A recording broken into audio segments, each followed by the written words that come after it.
everybody and welcome to my channel. Today we are going to be starting our book club book for January 2025. Very first book, very exciting. I really thought about filming this later because I literally just washed my hair, but I don't care. I really don't care. I've said it before and I will say it again. This is probably one of the least aesthetic booktube channels that you will find. Like, I am not an aesthetic person. It's why I don't use Instagram that much. I'm trying, but it's not going well. It's not going well. And for January 2025, the very first book club pick for the Lazy Book Club, it is The Last Hour Between Worlds. And I am pretty nervous about this one because this is the December Illumicrate book. And you guys probably know at this point my rap sheet with Illumicrate books. But we're gonna give this a fighting chance. This is like a fantasy sci-fi mix with a time loop. I did not know it had time loop. Time loops are one of my least favorite things ever. So I'm just prepping you for that. It is a time loop book. And before I get into the book and what it's about, and we actually get into reading the book, this is for the Lazy Book Club. If you guys don't know, this is kind of just like a super chill format. We don't do lives currently. We may do them eventually, but as of right now, we do not do lives. It's kind of just read at your own leisure. We pick the book in advance and you guys have couple months to read it, or if you want to read it later, if you want to read it a year from now, if you've already read the book. The idea is that you just don't have to rush. If you want to read it in time, I kind of give like normally like a week advance, and I normally put the video up at the end of the month or the beginning of the next month. So this is the January 2025 book. Basically, if you haven't read it yet, I definitely would not recommend continuing in this video because it is full spoilers. So definitely go read the book, come back unless you're just not interested in the book and you just want a vibe, because the rest of this video will be a vibe. May not know what's going on, but it will be a vibe. Yeah, this is our pick, and this is following our main character, Kim, who is a brand new mom, and she's also one of the most like renowned hounds, and hounds are people that go through these echo layers to retrieve people and sometimes dogs. So in this alternate kind of universe type world, there are layers known as echoes, and they are like versions of the real world but kind of warped, and it's really easy to get lost in them or be killed or just completely disappear in them. And it's very common for kids and people to just kind of like slip between worlds and disappear, and literally her whole job is to go retrieve them. But as a new mom, she is kind of on leave, but she decides to go to the year turning party, so basically a New Year's Eve party. And obviously things do not go as planned, and Kim gets stuck in a very dangerous situation. And there is a sapphic romance in here, and she is dealing with kind of like an enemies to lovers situation with this person, and they kind of have to work together to figure out what is going on. Yeah, that is my little intro for this. If you want to read this, definitely go read it and come back. Otherwise, stick around and we're getting into spoilers. So from this point on, it is all spoilers for the rest of the video. So if you guys are sticking around, let's get into reading the book. Okay, we have our very first update on The Last Hour Between Worlds. I am about 35 pages. Yes, 35 pages. Actually, I think I'm a little bit farther. Probably 37 pages. Like, that made that much of a difference. Yeah, I kind of wanted to give my initial thoughts about this, and I am cautiously optimistic right now. I don't love time loops, and I feel like that's where we're headed right now because we've just entered, what just happened is we met our main character, and I was a little bit nervous at the beginning because a lot of it was about pregnancy and how she was feeling after having her daughter, and I was kind of a little bit put off by that because I just don't read books about motherhood. I'm kind of hoping it's not like a super big theme throughout the book, but it's okay right now. And so we just met her, and we met kind of her coworkers, and we learned that her job is a hound, and there's like different groups of people. But yeah, so we kind of got introduced to that world, and her as a hound, she tracks things that go into these echoes, and there's like layers of echoes, and the farther down into the echoes you go, the more distorted and confusing it is. So her job is to literally go retrieve things that kind of fall into this in-between space that go into these echoes. And so we're at this like celebration party for the turning of the year, and each year has like a different theme or trend because we've just entered, it seems like we've entered an echo. So every single person in the ball who drank wine, supposedly, we don't 100% know what it was, but our main character was not drinking because she was cursing, and so every single person was killed by this type of poison, and some people came in afterwards and she didn't get like a clear idea of who they were. And then this big clock, which we do have, if you have the Illumicrate version, that is the clock that's right there, and the clock strikes, I think is what I remember. And when she like kind of wakes up, it's the beginning of the ball again, where you started with her at the ball and everyone's alive, but the vibe is very different than when you started the first one. So I'm really interested. This is like an interesting type of time loop where things are different. Like it's not the same thing over and over and over again. So far I am enjoying it. I like the writing style. It is a very dry style. It's not humorous whatsoever. So I am curious. Oh, and we've also been introduced to the most likely romance, because I think this is sapphic, and our main character as a hound has feelings, has some sort of history with a cat, which is they kind of steal things and kind of mess with things, and it's part of the hound's job to kind of stop them from doing things, but also to not like get them in trouble at the same time. It's a really interesting dynamic. Yeah, I'm enjoying it so far. That's kind of all my thoughts about it, because like I said, I'm only 35 pages in. I thought it would be fun to do another bookmark haul. So who is it? Miyagi Moose, I'm not sponsored, but this artist was doing another 50% off sale, all bookmarks, and I just love their bookmarks. They're super durable, and so I got a bunch more. I got a bunch more. And they were doing like a ton of Fourth Wing stuff, and my entire vibe right now is Fourth Wing. So, and I also wanted a Valentine's Day one. So here's the first one. I have this design basically in every season, I think. I have a Halloween one and a Christmas one. I'm curious if she'll put a spring one out. So I have that. And then I got this one. That one's really cool. I like how long that one is. And then we have, I thought this one was gorgeous, Mermaid Tails. I thought that was so pretty. This is probably one of my favorites. I love this design. It's such a cool design. And she does have her like thing right there on the back. And then we have this one. Like I said, it's like all Fourth Wing stuff. Or basically just all dragons, because it is not, it is generic dragons. So then I got 3 of kind of the same design, but I loved all 3 colors. So we have the pink one, which is probably my favorite. And then we have the black one, which looks so cool. And then we have the white one. So yeah, those are the bookmarks that I got. I am really excited to use them. So anyway, that is the update. That is the little baby haul. I'm gonna get to reading. I have a feeling I'm gonna be reading a lot of this book today, so I'm pretty excited. So hopefully you'll get a ton of updates today. Okay, quick update. We are at page 89. I was gonna wait till page 100, but something just happened and I'm really mad because I guessed it. It's not like that hard to guess, so it's not like a huge triumph or anything, but I did guess it, but I didn't talk about it because I didn't think we'd like reveal that that was the thing this early. But we've pretty much confirmed it.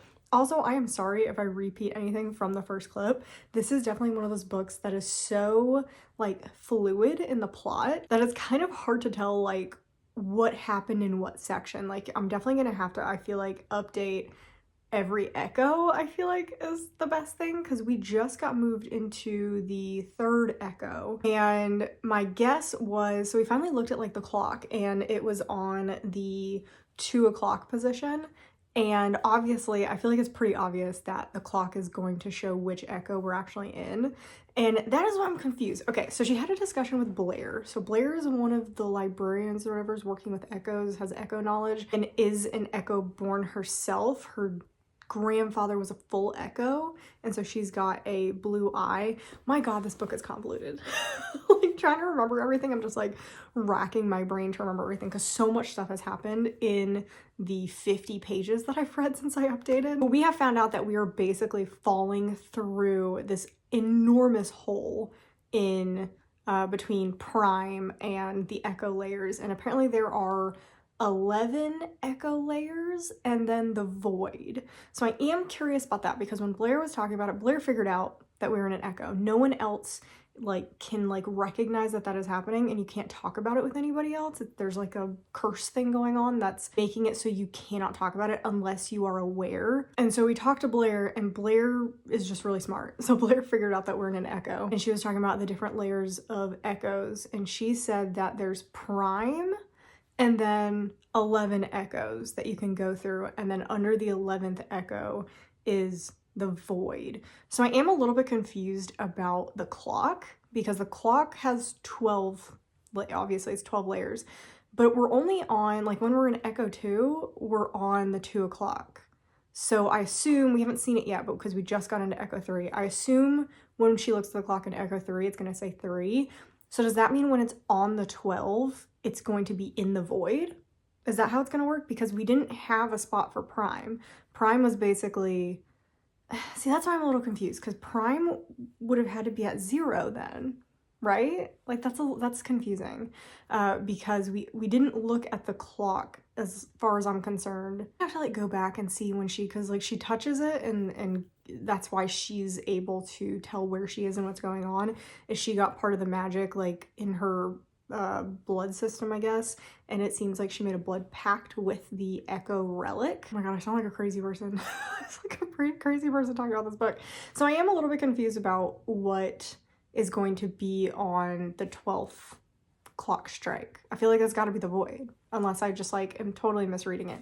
But that's where we're kind of at. And so she talked to Blair about all that, and then she's kind of figuring out, oh yeah, she figured out that this is all a game. So this turns out that this is like one big game that these big echoes are playing, or some entity is playing potentially, and she figured out that to seal the level of the echo, to go below, to get to the next layer, basically to break through, you have to do a giant blood pact. And originally she thought it meant killing everybody, but it actually, we think now, that there is a specific target, because one guy came in and said, you didn't even kill the people that we needed you to kill. So that's interesting. And then she figured out that she could remember stuff because she did the blood pact with the clock. So she tricked Rika into doing it as well. So now that we've dropped into the 3rd echo, Rika now knows what's going on and has agreed to reluctantly help. We also have another cat who is watching Rika for something. So it does seem like there's some issues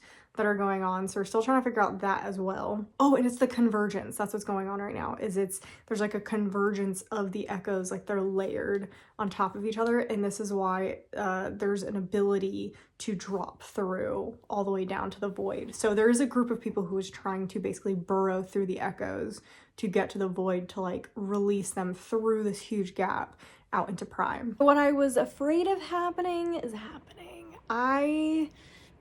It's just the reason I don't like time loops generally. It's just, it's getting boring. It's getting boring. I am at 135 pages and it's getting boring. I need to be out of this time loop. I do like how each echo is done, but it's just, I'm getting so bored. It is getting repetitive enough that I'm just like, and it's so slow, like the pacing is so slow that I'm just really struggling with a desire to pick it up. We just entered the 4th echo, so it happened in the 3rd echo. Kem and Rika go out into like the echo world, which is cool. Like I wish that was like more in this book, was them actually interacting with the echoes, because the world is so cool in the actual echoes. And so they go out and they need to go buy the thing that they can put on all the entrances to the house, and that will basically repel echoes from getting inside the house. And so when they get back, they bring in Pearson, who is a desk hound, is what he calls himself, but he does more of the information side. So they bring him in, and they cut his fingers, so he's trying to figure stuff out. And then we finally get like a little bit more information, so they do start to try and ward the house.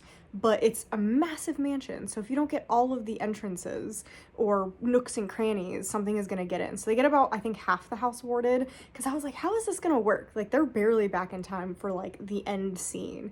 So anyway, they get about half the house warded, and then the bugs show up, and then this knight shows up and says, not this time, and sends them off, and then he goes over and kills Harking. So we do know that there's multiple players. Apparently Kem ends up accidentally killing one of the players, or not killing them, but removing them from the game by breaking that sword. So that group of people is out, and it sounds like they're all from this like Empyrean, so they're like, I'm guessing it's like almost noble echoes, or like high powered echoes or something. And then she faces off with the like big knight that seems to be there a lot, and it seems like she is now a player in the game. Harking clearly knows what's going on, or at least some of it, and I clocked that earlier. One of his like pieces of dialogue changed, and even Kem was like, oh, that's kind of weird when everybody else is doing the same thing. So he's sentient, at least somewhat, of what's going on. So I'm assuming in Echo 4 she's going to talk to Harking, but we're already in some of Echo 4 and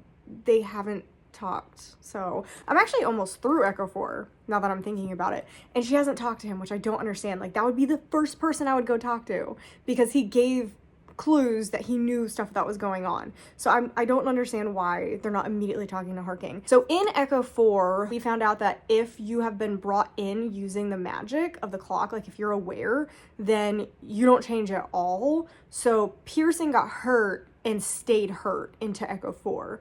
I do find it funny that Kem got... Donna Marjorie is like my favorite character in this. She's so funny.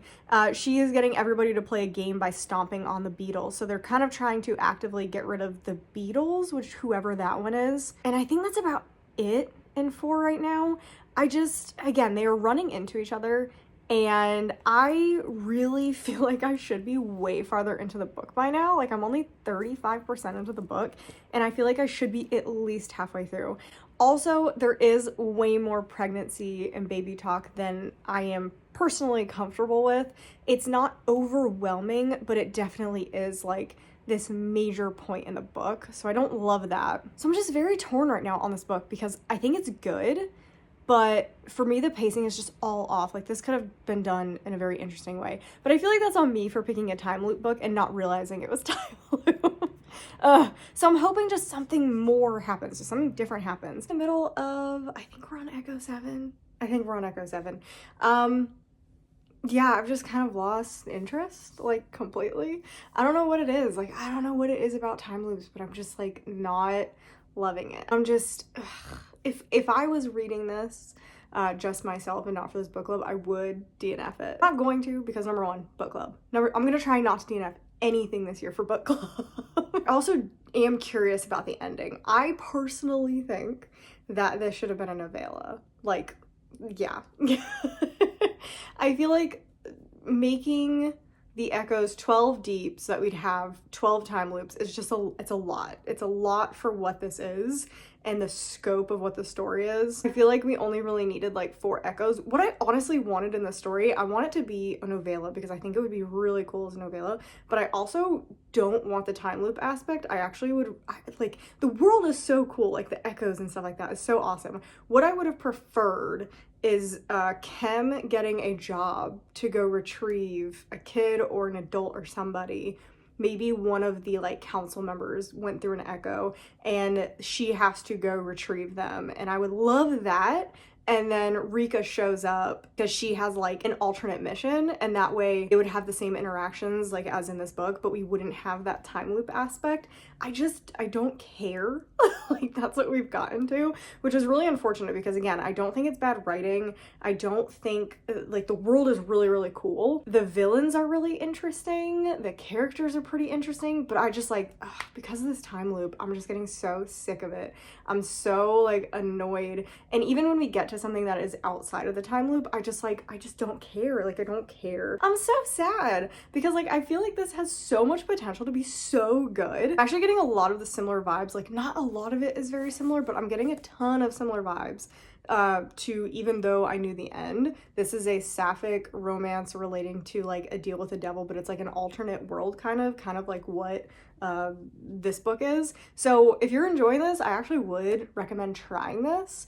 This is done so well, but it definitely is one of those books where it's like, it does not need to be longer. This is perfect as a novella. And that's exactly how I feel about this book, is this book should have been a novella. Or if you want a full-length book in this world, you go through the Echoes trying to retrieve somebody. That way there's just more going on and you're actually looking at the more interesting stuff in this world, which is the Echoes are so cool. Like, the Echo world is so interesting.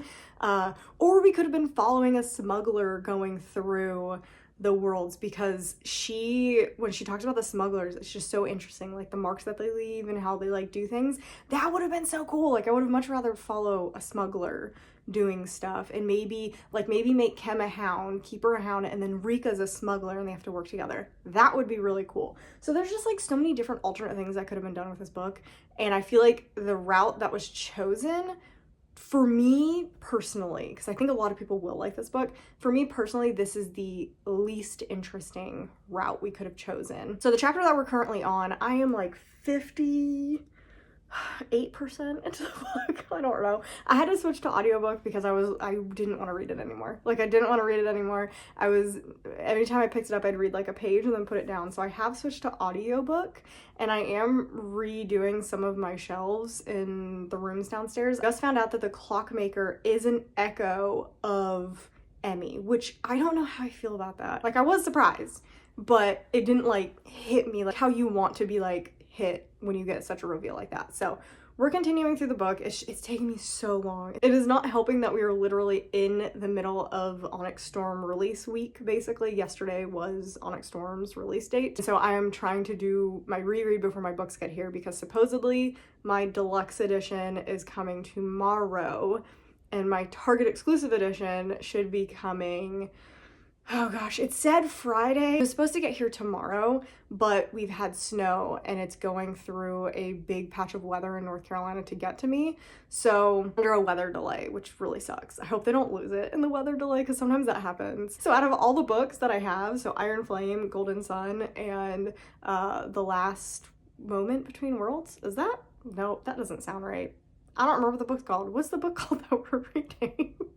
Last time, whatever the book is that we're reading for this vlog. Oh, that's rough. This is the one that I'm least interested in picking up. So that's the problem right now. But I am dedicated to getting through most of it the rest of tonight because I need to get through it because I don't want to get into a reading slump, so I just need to get through it. But the audiobook's actually really, really good. Also, I thought it was really anticlimactic how she killed the bug person. I thought the bug guy was gonna be like the hardest person to kill. It was really weird that it was just like, oh, he's dead. And I was like, or he's knocked out, not really dead. He's knocked out of the competition. I was like, that was so easy. Like, that was so weirdly anticlimactic. I didn't love that. I'm gonna tell I just took a shower to wash the disappointment off of my body. Oh man, guys, this is such a bummer. First book club of the year, The Last Hour Between Worlds, and this had so much potential. Like, oh my gosh, this could have been amazing. And instead, I am going to give it a 2. I thought this was gonna get a 3, but I really did not like the ending. I thought it completely fell apart and lost kind of the point of the book. It seemed like we just threw in a ton of stuff that seemed super random, like the whole thing with Vondel, was that his name? That was so weird. That was so weird, and I feel like so unnecessary. Like, it was definitely to show you that he was like invited in by somebody, but I feel like you didn't need any of that, and you could have just gone with the whole Jacel invited him instead, which I actually did like. I actually thought that was pretty funny. So I don't remember exactly where we were, but we kind of just continued moving through the echoes, and that's really it. We had that whole weird subplot with one of the council members who made a deal with Rye, and that was a whole mess and such a weird subplot. Then we had the other subplot where Donna Marjorie was the Fisher Queen, where I was like, okay, okay, here's another random thing to add in here. This is why I wanted the plot to be more about like the smugglers, because you could have done all this stuff with Donna Marjorie, who was awesome. She is so fun. And then you could have had this whole thing with Jacel in there too, because I also loved her character. I just feel like the best characters were the sideline characters. Like, Donna Marjorie was such an interesting and a really good twist, but it just didn't really matter that much to the story. So like, I was like, oh my gosh, she's the Fisher Queen. And then I was like, okay, like, who cares? Like, who actually cares? Because it wasn't that big of a deal. Like, it was mentioned at the beginning that there was a smuggling thing she was dealing with, and Kembrel hadn't done it yet. Like, she didn't figure out what was going on. And then you're like, oh, this is what's going on. And it's like, okay, but it's really not that important. It was a fun reveal, but it would have been an amazing reveal in a different book. I feel like the most interesting things about the book, so like the things that I liked about the book, I loved the clock. I thought the clock was a really cool idea. I loved Jacel as a character. I loved Marjorie as a character. I thought they were fantastic. I loved the Echo world. It was so cool with the different layers. I thought that was so interesting. And again, would have loved a book where it was just her hunting somebody down and trying to bring them back to Prime. That would have been just so much better and so much more interesting, and we would have been able to explore the Echo worlds and the layers way more. That would have been so amazing. The things that I didn't like, the time loop. I feel like it's very obvious. I didn't like the time loop. I didn't like the random storylines that were thrown into this book that just didn't feel super necessary. I didn't like the very overly dramatic ending where Rika actually couldn't die, but it seemed like she was going to die and made Kembrel think she was going to die, which I didn't love. The pacing was very off with this because of the time loop. It felt like some of the layers were very just there to fill up time. And then at the end, it felt like it raced through a bunch of the layers, which was really frustrating. The pacing was just, it was just all over the place. And just generally, the storyline, I think the storyline just wasn't executed very well. It just seemed very confused, and like the author wasn't exactly sure where it was supposed to go, and was kind of just like making it up as she was going along. So there were just definitely some issues. But I just generally just like, there was just too much going on. There was too much going on. It got a little too convoluted. There's way too many characters. When Vandel was the one who was evil, like for a second, like kind of evil, like they had good intentions. But when they were working with Rye, I sat there for a second and I was like, who is Vandel? Like, who is that? I don't remember who that is. So it really needed like a character list, or to just cut out some of the characters. Like, this many characters was so unnecessary. That being said, like I said, I'm giving it a 2. It just, it had so much potential. It had so much potential to be such an amazing book, and I'm really bummed that our first book club pick is a 2-star. But that's what I get for putting in an Illumicrate book, you know? Anyway, so that was our book for January 2025. That is so frustrating. That is so frustrating. A little bit of housekeeping at the end here. I am putting polls up. So there's already a poll out for January, February, March, April. So April's poll is out right now. Definitely go vote in that. Over this week and next week, I will be putting out polls for May and June, and then July is going to be the Riley Sager book. So fingers crossed that it's better this year than it was last year. It does seem pretty interesting, and it seems very different than his other books, but last year's book also seemed very different than his other books. So we'll see. So definitely be checking for those polls in the community thing. I feel it pops up a lot on your phone, but if you're only on like your laptop or on the like a Roku device or Apple, it doesn't actually pop up community stuff. So you need to definitely go check, like go to my page, go to community and look for it under there. Or if you're on your phone scrolling through subscriptions, it should be on there as well, I think. That April one is up, and probably by the time this is out, May's is probably out as well. But anyway, we're moving on to February, and I am so excited. I have such high expectations for this book. I have such high expectations for this book. Phantasma. I am so excited to read this. I got it last year when I went to the little indie bookstore up the street. I think this is going to be great. I think it's going to be so good. I've heard great things about this from people who don't really love romantasy either. So again, I am continually trying to break out into romantasy and just try to find romantasy I like. So I'm hoping this is definitely one of them. So I'm very excited for this, and I'm hoping it is better and more successful than The Last Hour Between Worlds. But anyway, that is everything that I wanted to talk to you guys about today. I hope you guys enjoyed the video. Definitely let me know down in the comments down below what you thought about the book. Maybe books that you want to see later in a poll this year. I definitely want your suggestions so that I'm not the only one at fault when a book is bad. Definitely, yeah, I really hope you guys like this book. Like, I really hope I'm the only one who did not enjoy this book, which is definitely possible. But I hope you guys loved it. Definitely let me know down in the comments down below all your thoughts about the plot and everything. And if you aren't subscribed yet, definitely make sure you subscribe so you miss any future book club videos. Yeah, that is everything that I have for you today. And as usual, thank you for coming to book club. These are some of my favorite videos to do. They're just so much fun. So I'm glad that enough people participate that it's a really good time, and I hope you guys enjoy it too. So that is everything that I have for you today, and I'll see you guys in the next video.